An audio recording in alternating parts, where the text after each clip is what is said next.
During the coronavirus pandemic, racism towards Asian Americans has increased. In response, the Stop Asian Hate movement is making its mark across national communities. It is important to get the stories of those affected, especially those in our Carlmont community. I moved here when I was 5, and honestly I started experiencing racism right off the bat. Like, I had a Korean name, I didn't have an English name, and a lot of kids would kind of make fun of it or just call me like Ching Chong or something because they couldn't pronounce my name. Racism towards Asians in general has been so normalized for a really long time. Like, if you ask like anyone, I'm sure they've experienced racism in some like subtle way somehow. I think it's kind of disappointing to see how everyone is still kind of targeting a certain race, because we've had a whole 3 months worth of protests, and they're still ongoing about discrimination and hate against minorities. I'm lucky because a lot of my relatives are actually in Taiwan, and it's just my parents here, so I don't have to worry about them being targeted, because I mean it's really sad to see that it's all elderly people, and you can see that they're just really,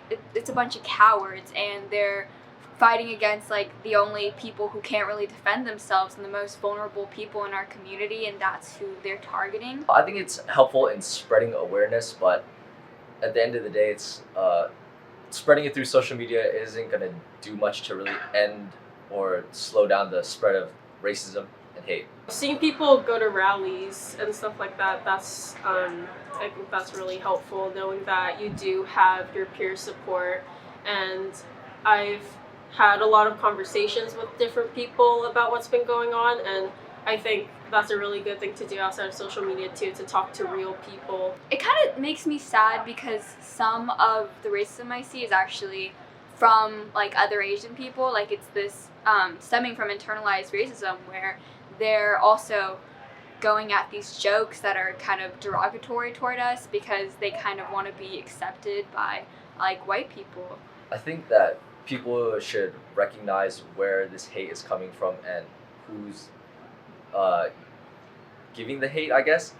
I think they should recognize those people and try to, like, either if they can help them stop, that'd be great, but if they don't stop, you should probably cut ties with them. Check up on your friends, Asian friends, if you can, because I know so many people go through these things and just don't speak up about it, act like it's not a big deal. So I think holding conversations is really important.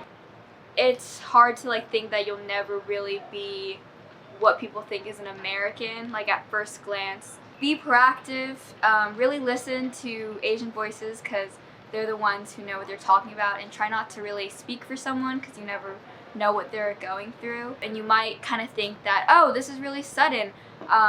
It just came out of nowhere, but it's not really coming out of nowhere because there has been like a culture that's been building up around this, and this is just the first time people are starting to really take notice. Reporting for Scott Center, I'm Phoebe Golson.